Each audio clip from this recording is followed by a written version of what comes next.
Bismillahirrahmanirrahim. Assalamualaikum warahmatullahi wabarakatuh.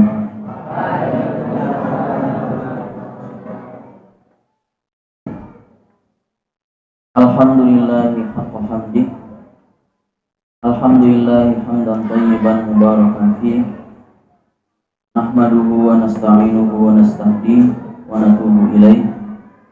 Wa la na'budu illa iyyahu wa natawakkalu alaih.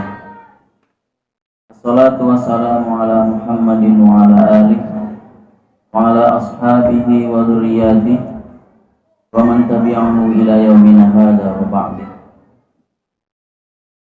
Alhamdulillah, puji syukur mari sama-sama kita panjatkan hadirat Allah SWT pada kesempatan malam hari ini. Seperti biasa di malam Rabu, kita Allah masih perkenankan, Allah masih izinkan untuk berkumpul di majelis ini untuk sama-sama kita thalabul ilmi, menuntut ilmu, mengkaji ayat-ayatnya. Semoga saja usaha kita dalam menuntut ilmu ini dirahmati oleh Allah, diberikan kemudahan, dan ini juga karena merupakan suatu usaha kita dalam memahami Al-Quran, ajaran-ajaran Islam. Semoga dicatat oleh Allah sebagai bentuk amal ibadah. Kemudian salat beriring salam semoga terlimpah curahkan kepada Nabi kita Nabi Muhammad SAW, para keluarganya, para sahabatnya, dan juga pengikut-pengikutnya yang setia sampai akhir zaman. Pada kesempatan malam hari ini bertepatan tanggal 1 September, maka dihitung termasuknya sudah pekan pertama. Tadi setelah sebelum maghrib bertemu dengan Ustadz Ferry, beliau ingatkan nanti malam jangan lupa isi taklim. Kalau saya ingatnya sekarang masih akhir bulan, ternyata sudah tanggal 1. Tapi nggak apa-apa, materinya sudah saya tulis di papan tulis seputar husnul khuluqi atau budi pekerti, akhlak yang baik. Sebelum kita melangkah lebih jauh di dalam taklim malam Rabu ini, mari sama-sama kita awali, kita buka dengan membaca basmalah.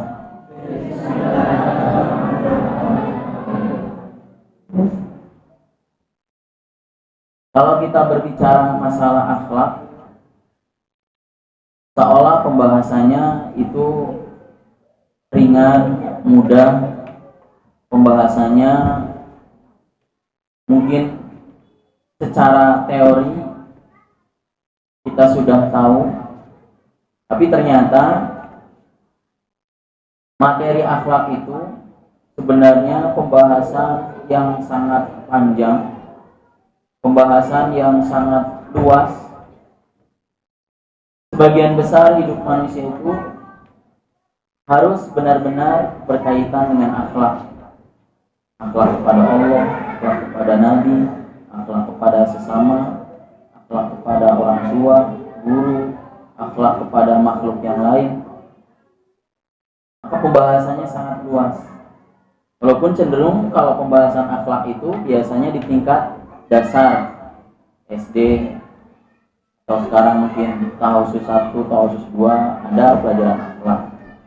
Tapi ketika sudah masuk wusto, cenderung sudah tidak ada lagi materi akhlak. Padahal sebenarnya materi itu harus ada, tapi karena memang jam pelajarannya sudah tidak lagi memadai, maka materinya diselipkan dalam materi hadis, dalam materi mahfudzoh.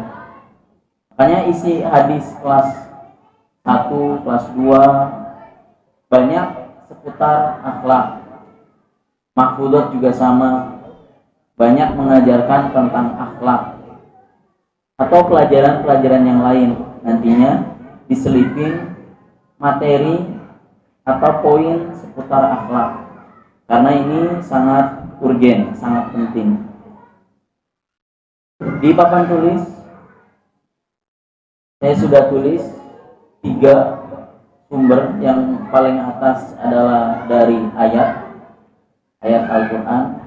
Kemudian yang nomor 2 adalah perkataan Nabi Shallallahu Alaihi Wasallam alias hadis. Kemudian yang paling bawah adalah perkataan orang bijak.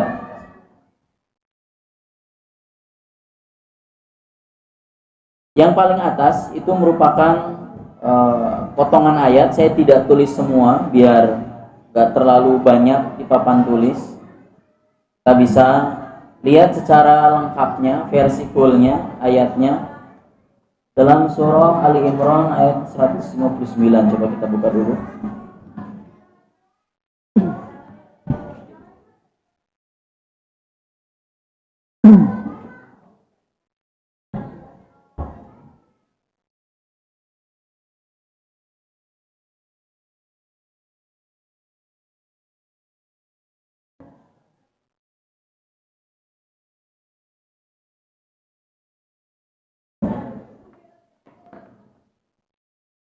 Surat 3 ayat 159. Ketemu Patur? Ya, baca Patur. Kencang.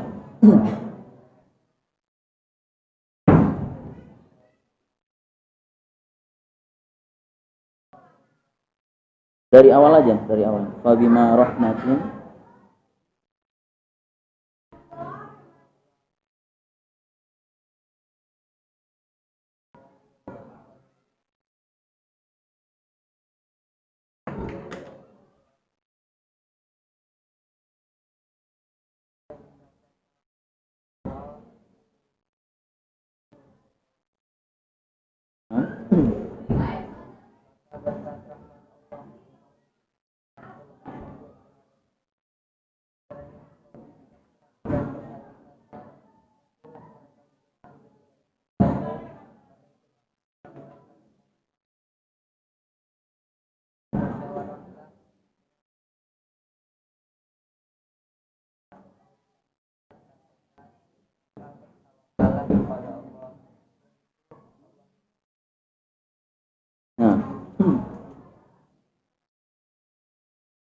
Allah SWT berkata dalam ayat ini, A'udzubillahi minasyaitonirrajim. Bismillahirrahmanirrahim. Fabima rahmatin minallahi lintalahum. Maka berkat rahmat dari Allah, engkau wahai Muhammad lintalahum, berlaku lemah lembut terhadap mereka. Layyin, linta dari kata layin, lana yalinu, linta lahum, engkau wahai Muhammad berlaku lemah lembut kepada mereka. Baru kemudian Allah katakan, walau kunta faddan ghalidhal qalbi lang faddu min haulik. Kata Allah, sekiranya engkau wahai Muhammad faddan, bersikap keras, ghalidhul qalbi, berhati kasar, lang faddu min haulik, tentulah mereka akan menjauh dari sekitarmu.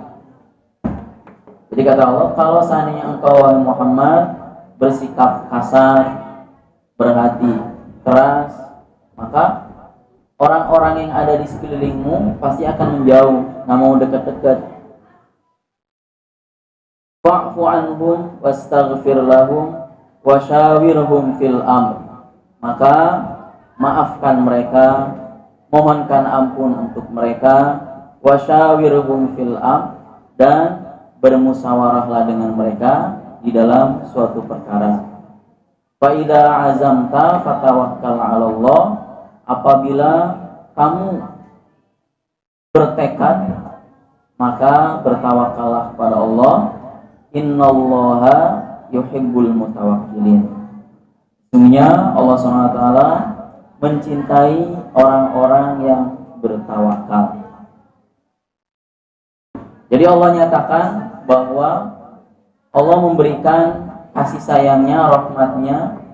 Oleh sebab itu Nabi Muhammad pun menjadi pribadi yang lemah lembut, pribadi yang sangat santun, pribadi yang sangat penyayang.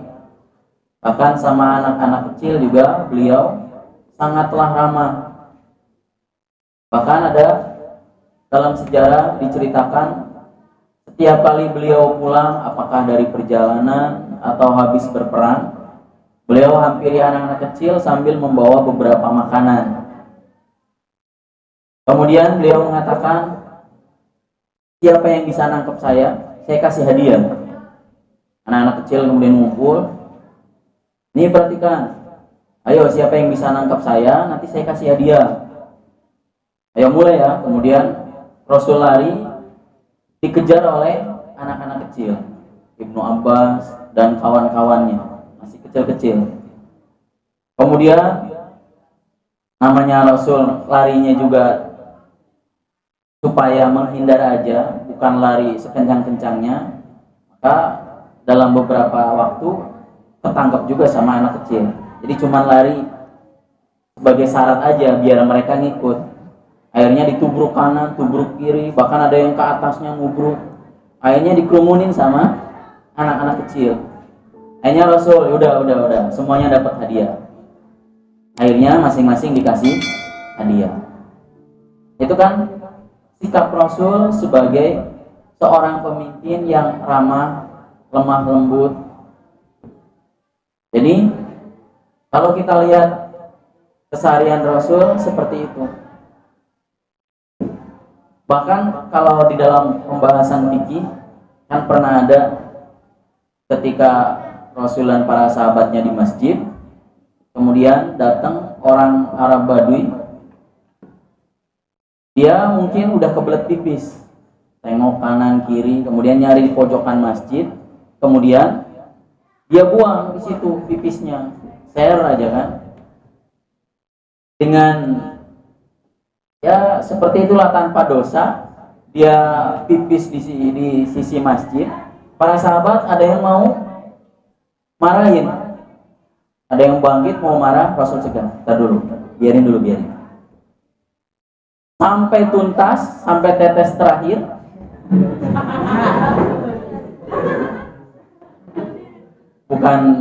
Bukan susu ya. Sampai selesai, baru kemudian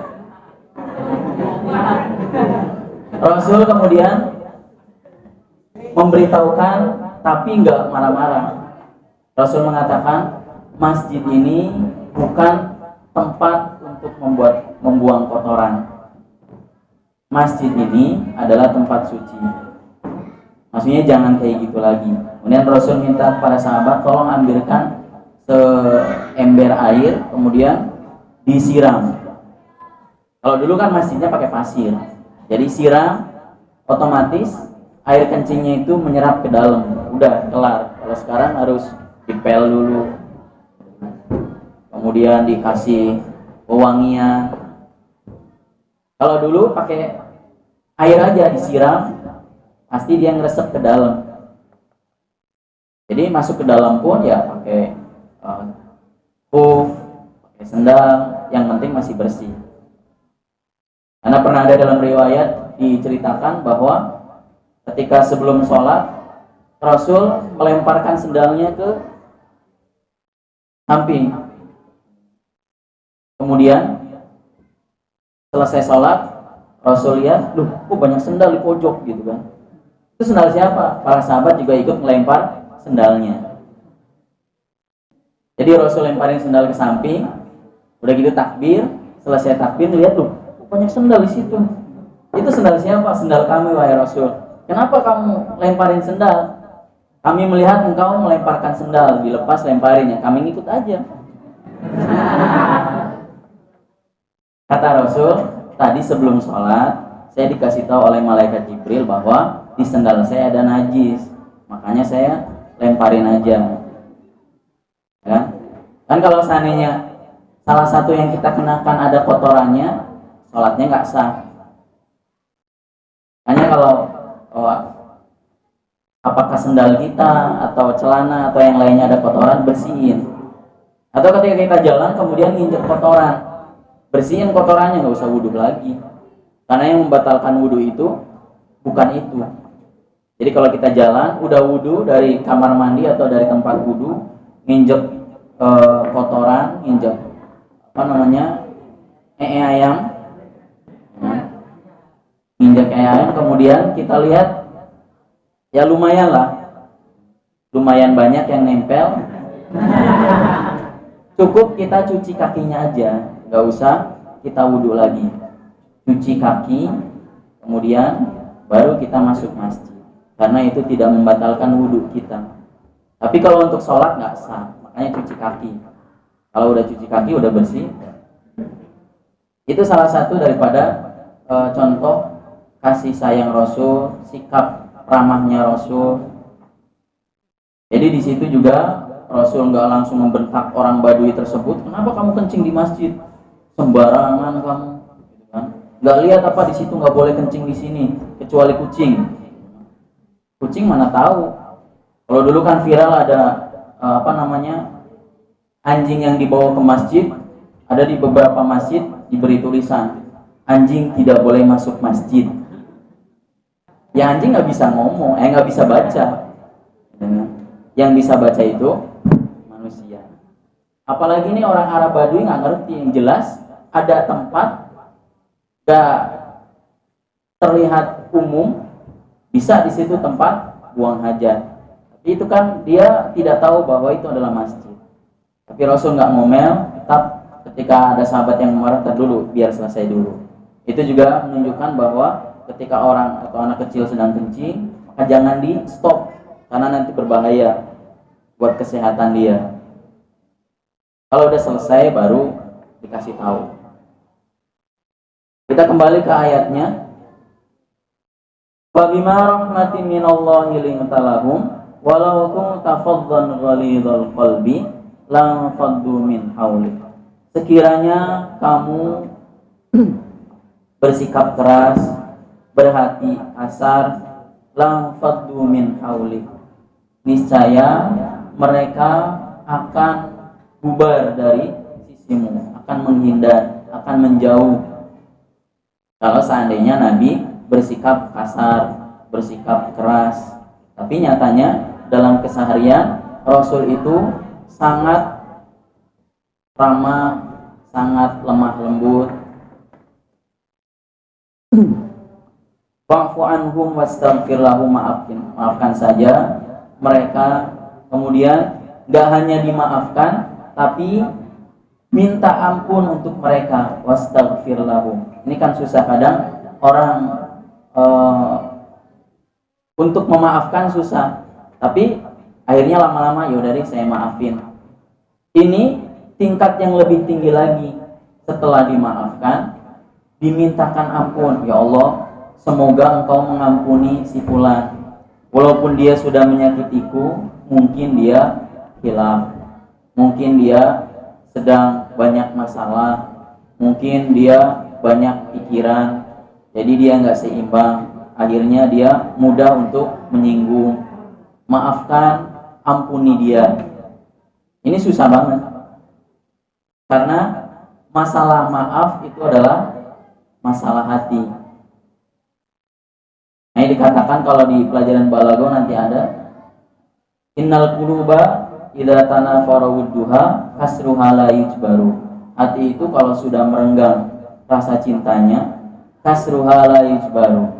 Nanti kalau udah pecah, maka tidak akan bisa ditambal seperti sedia kala.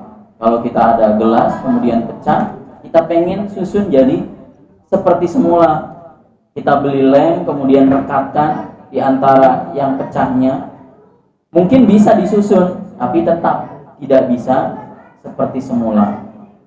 Tetap kelihatan retak-retaknya, ada sisi yang tidak terisi, udah nggak indah lagi seperti semula.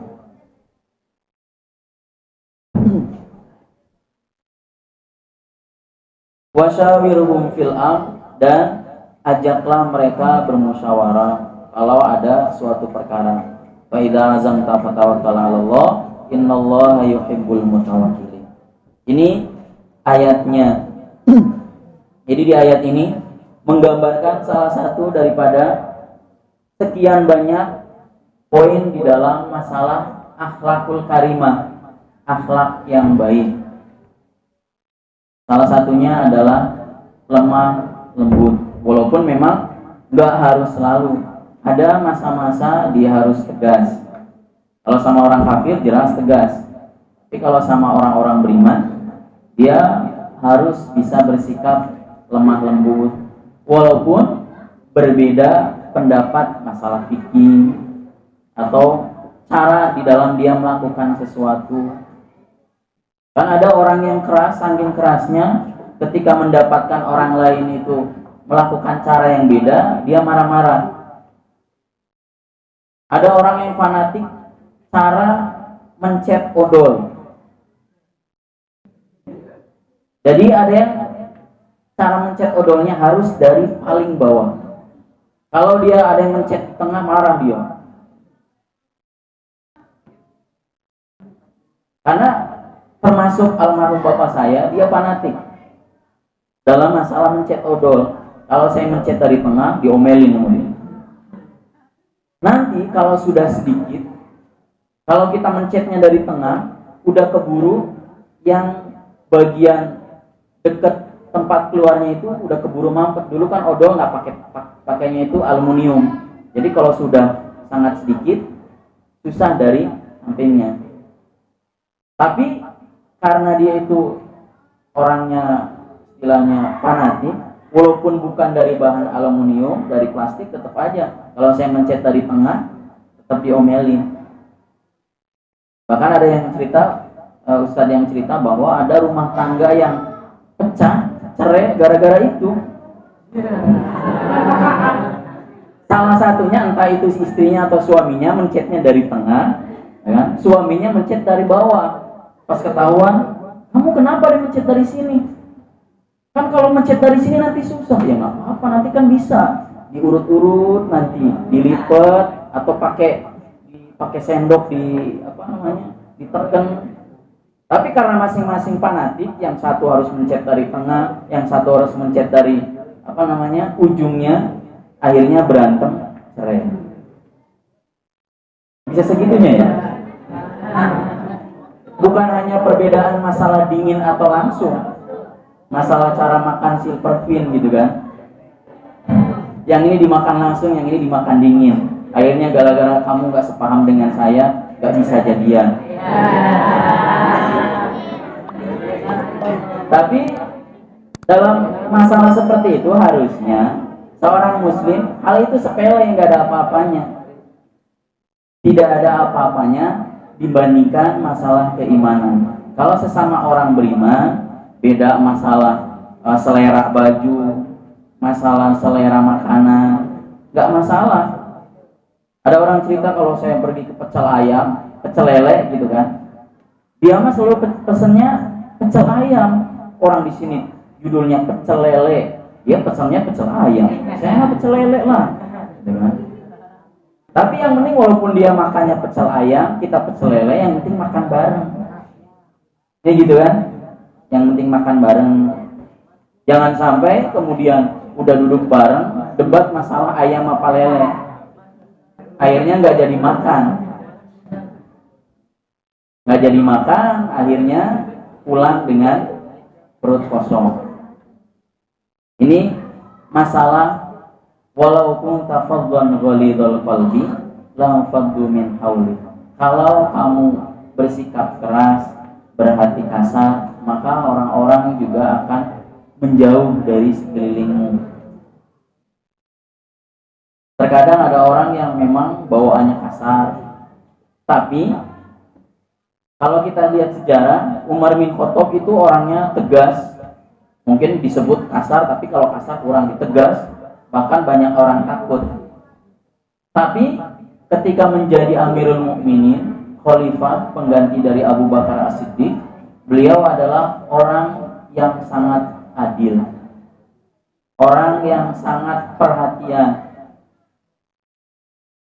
Bahkan kisah yang beliau pas malam-malam patroli, istilahnya ronda, kemudian menemukan ada ibu yang anaknya nangis nggak berhenti-berhenti, ibunya lagi masak, menggodok sesuatu.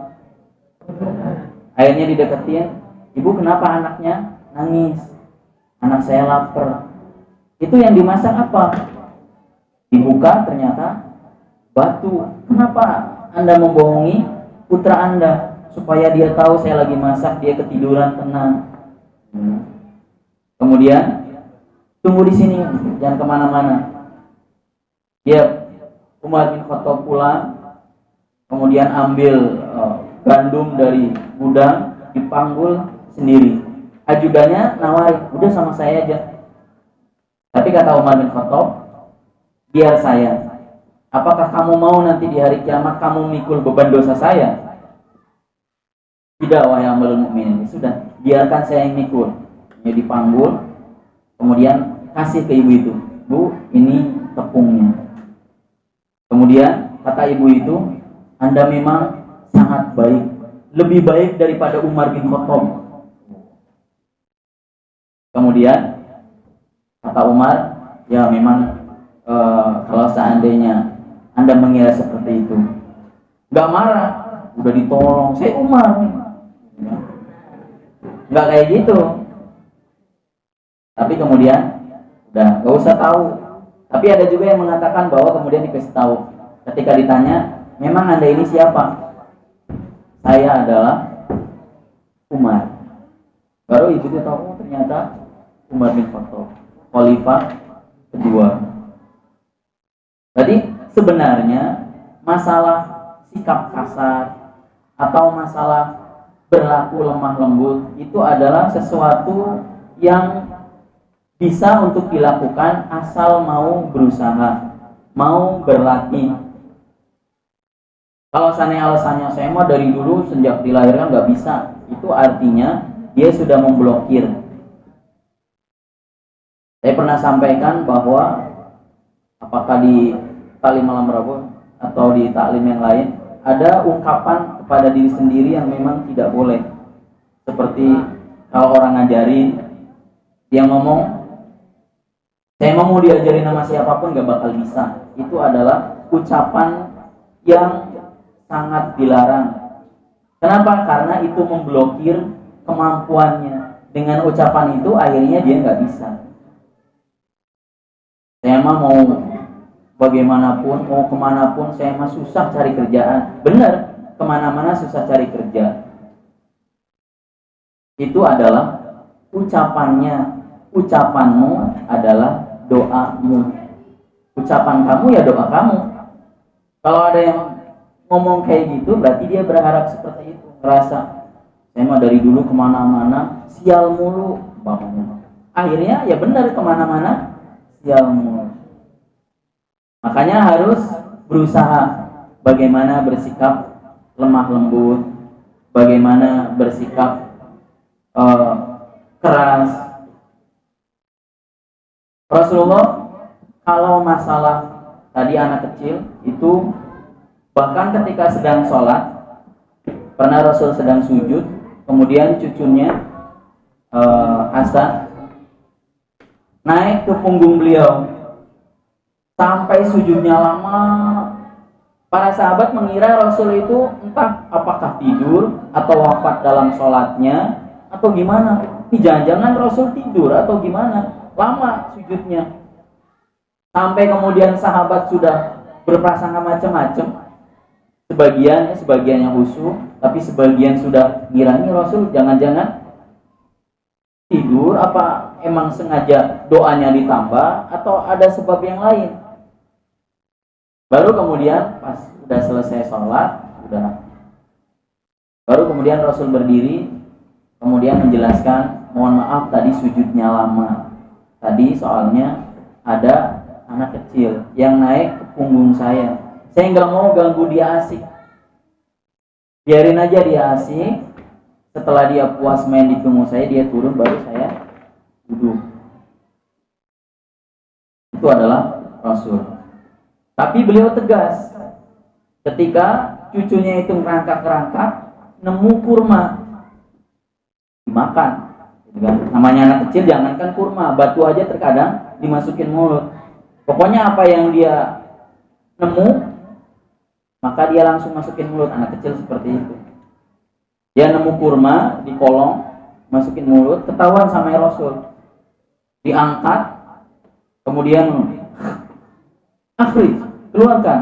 Tahukah kamu nak, jangan-jangan itu kurma sodako. Kita nggak boleh nerima sodako. Rasul dan Ahlul Bait itu dilarang menerima sodako. Tidak boleh.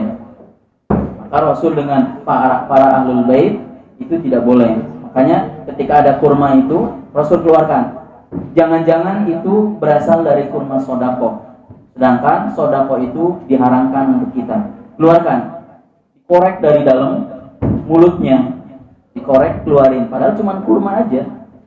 Kalau menurut orang sekarang kan kurma doang. Gak bakal ada yang nyari-nyari. Tapi bagi Rasul itu sangat berarti. Keluarin. Dikeluarin. Walaupun anaknya nangis, keluarin. Itu adalah salah satu daripada ketegasan Rasulullah Shallallahu Alaihi Wasallam. Kemudian kita lanjutkan ke yang kedua, hadis Nabi Shallallahu Alaihi Wasallam. Beliau mengatakan, qala Nabi alaihi salatu wasallam, Nabi Muhammad Shallallahu Alaihi Wasallam berkata, syarrun nasi indallahi, seburuk-buruk manusia indallahi manzilatan, kedudukannya di sisi Allah. Seburuk-buruk manusia kedudukannya di sisi Allah. Yaumal qiyamati, pada hari kiamat, yaitu man tarakahun nas, siapa saja yang ditinggalkan orang lain. Man tarakahun nasu ittiqa'a syarrihi, karena takut kejelekannya atau keburukannya. Jadi Rasul mengatakan, syarrun nasi indallahi manzilatan, sejelek-jelek atau seburuk-buruk manusia kedudukannya di sisi Allah, yaumal qiyamah, pada hari kiamat, yaitu man tarakahun nas, siapa saja yang ditinggalkan orang lain, ittiqa'a syarrihi, karena takut kejelekannya atau keburukannya. Ini pernyataan Rasul. Jadi seburuk-buruk manusia, seburuk-buruk orang adalah orang yang ditakuti oleh orang lain, karena sudah terkenal dia itu orang yang jahat, sudah terkenal bahwa dia adalah orang yang buruk.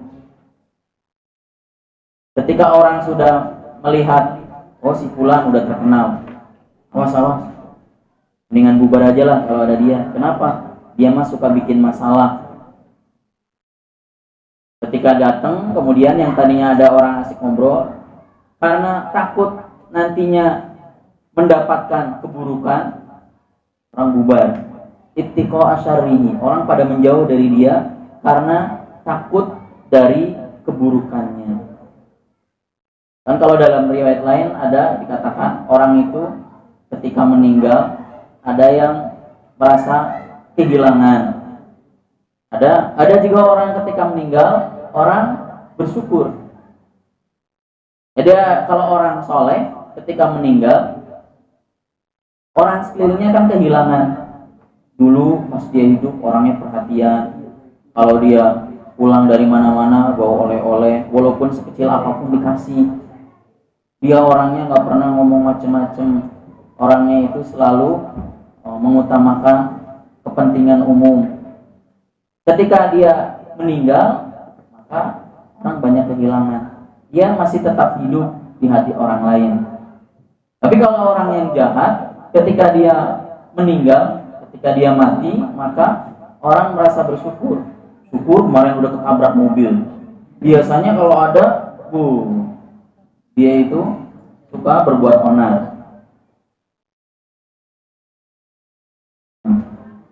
Jadi ini merupakan pernyataan Rasul, kalau ada orang yang seperti ini, maka itu adalah orang yang seburuk-buruknya orang, nanti kedudukannya pada hari kiamat. Di hari kiamat nanti kan dibangkitkan sesuai dengan pemimpinnya. Siapa nabinya? Dia punya panji, bendera, maka umatnya itu akan ngikut. Ada yang banyak pengikutnya, ada yang cuma beberapa, ada yang 2 orang, ada yang 1 orang, bahkan ada yang tidak ada pengikutnya sama sekali. Karena Nabi dan Rasul itu kan jumlahnya ratusan bahkan ribuan Nabi dan Rasul. Adapun yang harus kita ketahui ada 25 dari Nabi Adam, Nabi Idris, Nuh, Hud, Saleh dan seterusnya sampai Nabi Muhammad. Ini kata Rasul. Jadi ketika seseorang sudah bertemperamen buruk, dia wataknya tidak mau ngalah, orangnya suka berbuat onar, dia punya skill pasif istilahnya. Kalau orang beriman, karena keimanannya ada skill pasif, tapi skill pasifnya itu baik.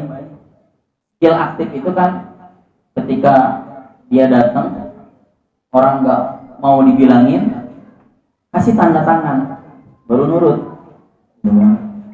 Orang nggak mau dibilangin, kasih tanda tangan, jebret, nurut. Itu kan, itu namanya skill aktif. Tanda tangan maksudnya dipukul atau yang lainnya. Tapi kalau skill pasif, nggak usah mukul, nggak usah apa. Ketika dia datang, tadinya orang lagi pada ngomongin orang lain, oh ya kemarin kayak gini, udah datang, sehat, pada diem aja. Ya. Padahal nggak ngobrol apa, jangan ngobrol, cuman lewat doang. Bahkan kalau di pesantren-pesantren di Jawa Timur, di Jawa, mobilnya Ustadz lewat, itu yang tadinya pada nongkrong langsung pada berdiri, langsung pada nunduk. Ternyata setelah dibuka, supirnya doang cengenges. Karena biasanya ada ustadznya di dalam kan, dianterin. Gak pernah pas masuk, santri berbaris, hormat gerak, enggak. Tanpa ada ngomong seperti itu, yang tadinya berkelompok pada ngobrol-ngobrol, langsung pada diam semua. Setelah mobilnya keluar, baru mau ngobrol-ngobrol lagi. Itu kan skill pasifnya bagus. Tapi kalau orang yang jahat, baru kelihatan dari jauh, belum juga dia mukul, belum ngomong, belum ngeluarin binatang peliharaan, istilahnya kan, gogoknya belum keluar, gitu kan. Udah diam, bubar aja lah, kita bubar. Padahal belum dipukul, belum apa. Ini orang yang paling buruk. Mantara kawanas ittiko asyarnihi. Siapa saja yang ditinggalkan orang lain karena takut dari keburukannya. Kalau kita mengamalkan akhlakul karimah, insya Allah punya skill pasif yang baik. Kalau nggak percaya, silahkan praktekkan. Terkadang kita pulang kampung, ada orang yang kenal, yang tadinya lagi, sering ada orang yang lagi, entah dia nonton apa di gadgetnya, kemudian suruh dimatiin. Pas saya lihat, udah kembali ke wallpapernya, entah tadi nonton apa, gitu kan.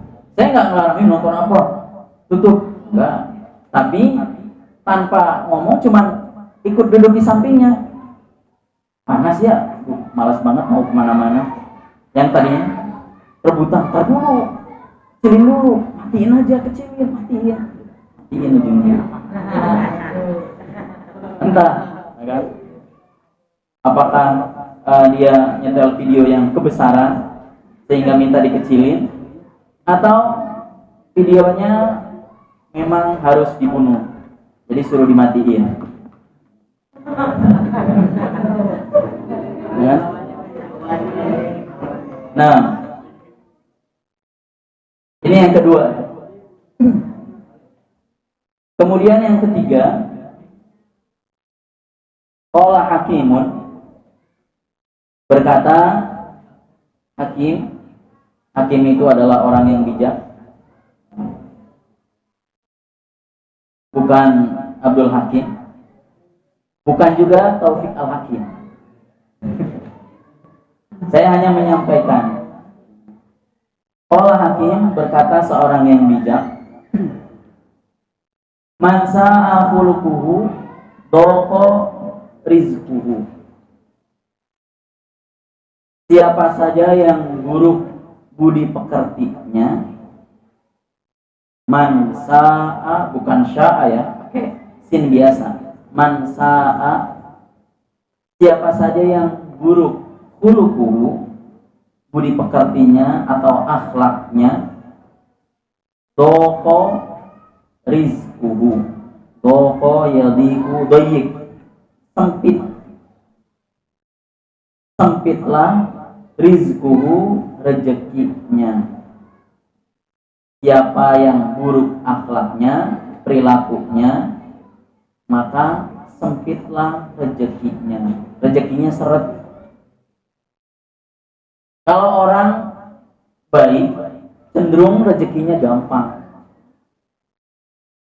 Jangankan dikasih air, makannya juga terkadang ongkosnya juga dikasih, padahal nggak minta. Itu orang baik. Itu adalah rezeki. Kalau kadang kan orang ngomong, ih rezeki anak soleh, padahal terkadang yang ngomong siapa ini? Orang yang nggak pernah sholat tapi ngomongnya rezeki anak soleh. Kalau yang ngomong santri, saya iyain, ih ada sarapan, memang rezeki anak soleh. Iya benar, santri rajin tahajud, saum Senin Kamis, bahkan ada yang saum Daud gitu kan, wajar rezeki anak soleh. Tapi kalau anak jalanan yang dekil-dekil, mungkin juga mandi seminggu sekali, ya rutinnya tayamum aja kan, tayamum kelihatan, tapi pas nemu gopean di jalan, rezeki anak soleh gitu. Rezeki anak soleh tapi gope. Nah itu. Jadi di sini orang yang berperilaku baik, berakhlak yang baik, pasti rezekinya mudah. Kenapa? Karena orang banyak yang suka. Bahkan terkadang rebutan traktir. Rebutan traktir. Yang satu, sama saya aja. Enggak, udah saya bayarin kok tadi. Orang mau saya bayarin kok. Ada seperti itu, ada yang pernah cerita seperti itu. Bahkan ada yang udah saya aja duluan. Saya udah nyiapin uangnya nih. Itu uangnya gede, saya mah ada uang yang kecil nih. Udah orang udah saya bayar kok di tadi. Itu adalah pengaruh dari akhlak yang baik. Orang seneng. Tapi kalau orangnya akhlak jelek, maka orang juga males. Jangankan traktir, nawarin aja males. Ngapain nawarin? Nanti kalau dia pengen gimana? Ya kan? Mas, makan yuk. Ya, mana? Ada lagi nggak? Repot kan? Padahal kan itu basa-basi. Disebut basa-basi. Bahasa itu kan dari bahasa basi, itu yang udah basi tapi diucapin mulu. Kalau ada orang makan, minum, kita lewat, Kak makan, ya silakan. Itu basa-basi. Terkadang ada orang yang serius nawarin, gitu kan? Kalau orang serius nawarin beda, nawarinnya ketika ada lewat kemudian maksa makan. Beneran nih udah saya pesenin, udah dipesenin, serius dia.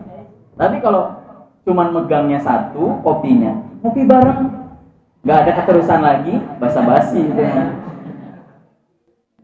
Walaupun bisa ngopi gitu kan, satu gelas rame-rame bisa aja, karena bagi santri mah satu gelas rame-rame juga nikmat. Satu gelas rame-rame, terkadang satu gayung rame-rame. Nggak ada gelas kan gayung, entah gayungnya dari kamar mandi atau dari WC nggak tahu. Ya kan saya pernah santri dulu di sini, ya. Pagi-pagi goreng nasi, ya. Pakai garam sama bawang, dikasih biar ada rasanya. Pas mateng masih penggorengan yang besar, nasi goreng langsung berkumur dari depan. Gak kesana dulu cuci tangan, tapi langsung kalau telat kehabisan. Dia habis megang apa, apakah dia habis cebok atau apa gitu kan, yang jelas makan.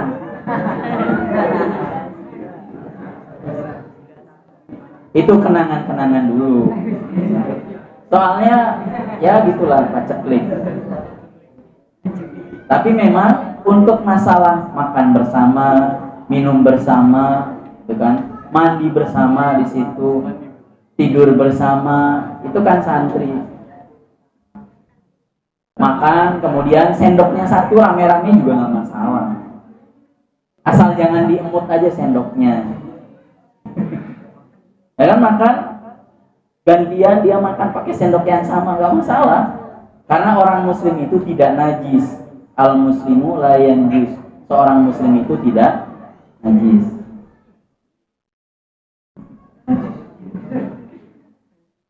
Ya kan, sendoknya sama, asal jangan kayak gini kemudian didiemin kayak anak kecil kan, didiemin.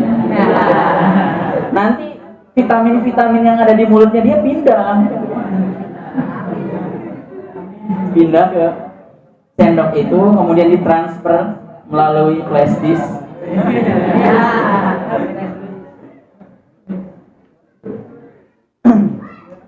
Jadi itu ya. Jadi kalau seandainya seorang berakhlak yang buruk, maka rezekinya susah. Kadang ada orang yang cari pegawai, ada nggak yang nganggur, tapi syaratnya dia orangnya baik lah, sholatnya nggak ditinggal, orangnya jujur. Kalau dikatakan ada tuh, tapi dia orangnya agak gimana ya, nggak tahan godaan. Oh gitu? Iya. Dia kalau udah agak lapar, ambil uang yang ada di laci dagangan, beliin aja buat dia. Udah minum, beliin aja. Lagi jagain makanan, ada yang beli, akhlak, dirayu dikit, diturunin harganya. Ada yang seperti itu, kenyataan, gitu kan? Oh jangan yang kayak gitu mah. Tadinya ditawarin supaya dia jadi pekerja di situ, nah nantinya dapat rezeki, dikasih upah, dikasih gaji. Tapi karena orangnya kayak gitu, nggak usah cari yang lain. Oh ada nih, orangnya baik, amanah, pokoknya orangnya rajin lah. Oh ya itu nggak apa-apa. Nanti kalau seandainya dia baik, saya naikin gajinya. Saya lihat dulu seminggu, kan? Maka kalau orang yang akhlaknya buruk, rezekinya juga sempit. Man sa'akuluhu dokorizkuhu. Siapa saja yang buruk perilakunya, maka sempit pula rezekinya. Kalau orang yang berakhlak yang baik, maka rezeki juga mudah. Jangankan rezeki, makan, minum, ongkos, bahkan terkadang dinikahin sekalian. Ada dalam cerita salah seorang tokoh namanya Kiai Haji Wahab Hasbullah dengan Kiai Haji Hasan Sansuri, Bisri Sansuri bukan Hasan. Itu diantara tokoh yang ikut mendirikan salah satu organisasi besar ormas, yaitu NU atau Nahdlatul Ulama. Salah satunya kan Kiai Haji Hasyim Asy'ari. Kemudian teman-teman seperjuangan beliau ada Kiai Haji Wahab Hasbullah, Kiai Haji Bisri Sansuri. Kiai Haji Wahab Hasbullah dengan Bisri Sansuri ini dari semenjak nyantri bareng tapi suka debat, terkadang dari malam sampai pagi. Kiai Haji Wahab Hasbullah, beliau itu orang yang kokoh masalah usul fikih. Makanya terkadang masalah fikih dia lebih longgar. Tapi kalau Bisri Sansuri, dia orang yang terkenal kokoh dalam masalah fikihnya. Jadi yang satu kuat dalam masalah usul fikih, yang satu kuat dalam masalah fikih. Sering debat, kadang sampai pagi debat. Alot debatnya, yang satu ngeyel, yang satu ngeluarin dalil, yang satu balas-balasan terus. Tapi Kiai Haji Wahab Hasbullah ketika sudah selesai masa nyantri, dia tahu ini lawan debat, tapi ini teman seperjuangan yang tangguh. Orangnya tapi kurang masalah ekonomi. Kiai Haji Bisri Sansurinya. Akhirnya suatu saat Kiai Haji Wahab Hasbullah nawarin, antum mau haji nggak? Ditawarin haji loh. Tapi saya nggak punya uang, lagi fakir nih. Udah nggak, saya ongkosin, tenang aja. Nanti berangkat bareng saya ya. Oke siap, bener ya diongkosin? Bener, saya traktir naik haji. Kalau traktir, jangan nanggung-nanggung. Traktirnya naik haji. Naik haji sekarang berapa juta?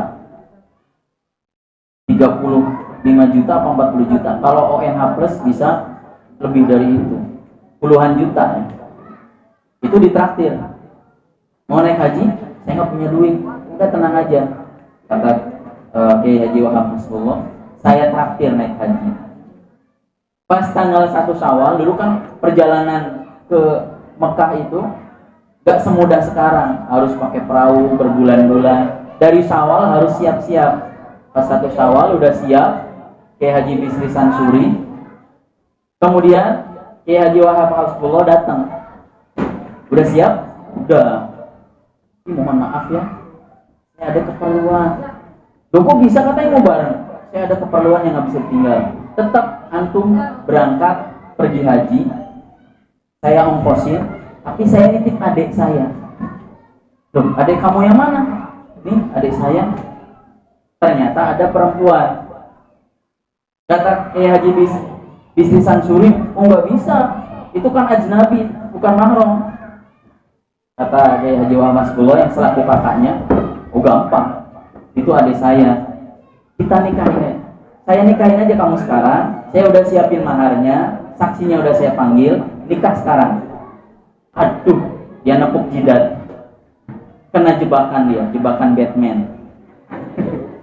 Tapi dia terakhir naik haji, dapat istri, ya. Kurang apa lagi kan? Naik hajinya ditemenin sama istrinya selaku adik daripada Kiai Haji Wahab Hasbullah. Akhirnya pada saat itu juga diakadkan, saya nikahkan kepada engkau adik kandung saya kan sebagai walinya, yang bernama Khadijah, namanya Khadijah, dengan mahar sekian-sekian tunai. Akhirnya saya terima tunai gitu kan. Udah sah, udah. Sekarang bukan ajnabi lagi, silakan berangkat di ongkosnya. Indah kan kayak gitu. Rezeki mah nggak kemana, itu namanya rezeki anak soleh. Rezeki anak soleh seperti itu. Mau dapat rezeki anak soleh seperti itu? Mau. Lihat siapa di kanan kiri kalian yang punya adik perempuan, deketin. Deketin aja, nggak usah macam-macam, deketin maksudnya supaya stopnya nggak terlalu ronggar, deketin aja. Gitu ya. Jadi intinya di sini mengajarkan mengenai berakhlak yang baik. Tapi walau bagaimanapun, jangan kemudian motivasinya pengen dapat keuntungan. Saya pengen seperti ini, saya ngelakuin ini supaya dapat penghargaan. Oh supaya dapat nanti piagam, dapat piala, nggak usah. Kalau kita ikhlas, berakhlak yang baik tanpa ada hitung-hitungan dengan manusia, Allah Maha tahu. Nanti kita juga bakal dikasih rezeki dari arah yang tidak disangka-sangka.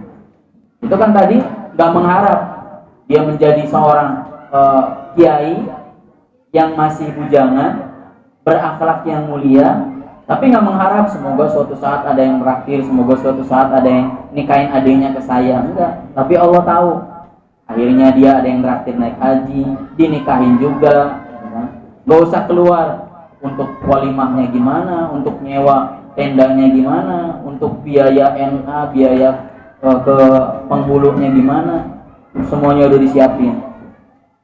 Itu namanya karunia dari Allah bagi orang-orang yang menerapkan akhlakul karimah. Baiklah, nggak usah terlalu larut. Jadi intinya seperti itu. Semoga saja pembahasan kita di malam hari ini bisa kita ambil pelajaran yang sebenar-benarnya, bisa bermanfaat untuk diri kita. Saya cukupkan sampai di sini. Kekurangan dan kekhilafan saya mohon maaf yang sebesar-besarnya. Kebenaran datang dari Allah SWT. Mari kita akhiri dengan baca hamdalah. Alhamdulillahirrahmanirrahim. Wabillahi taufiq wal hidayah. Assalamualaikum warahmatullahi wabarakatuh.